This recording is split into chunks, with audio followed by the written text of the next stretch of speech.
This weekend, the Dodgers, you probably saw, won the World Series in a 7-game thriller. They did the same thing 60 years ago against the Minnesota Twins. This week's Holding On to History. Northern News Now's Dave Anderson takes us back to 1965 for the Twins' first World Series. 60 years ago this autumn, ballparks like this one in Rice Lake shut down around Minnesota, so all eyes could focus on Met Stadium as the Twins appeared in their first World Series.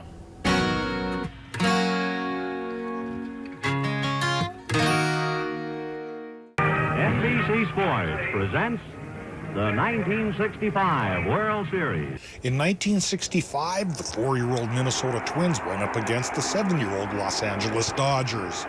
Ole Olson of Big Falls listened to the 65 series in the car with his father because radio reception was better there. Twins fever exploded. This is my dad describing that lots of fans got to be Minnesota Twins fans. The upstart Twins with heavy hitters Harmon Killebrew and Tony Oliva went up against the ace pitcher Sandy Koufax and Don Drysdale of the Dodgers, who had already started a dynasty. The series was neck and neck and back and forth all the way through Game 7. In the end, the pitching of LA held a tiny edge over the batting of Minnesota.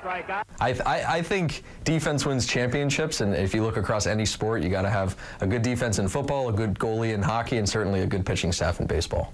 Ken Sletton was a 10-year-old in the Grand Forks area during that 65 series loss, listening on a 40s vintage floor model radio. We were really faithful Twins fans, so it hurt, but it was good to see him or listen to him play. Ole says even the loss of the series legitimized the Twins to fans of the young team.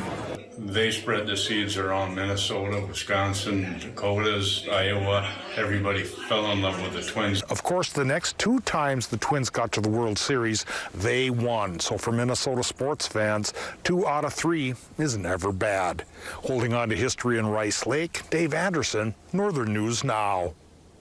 Thank you, Dave. And by the way, there are still 17 members of the 1965 Twins team still alive today. The youngest is 81-year-old Jim Merritt, who was a standout rookie on that 65 team. Coming up.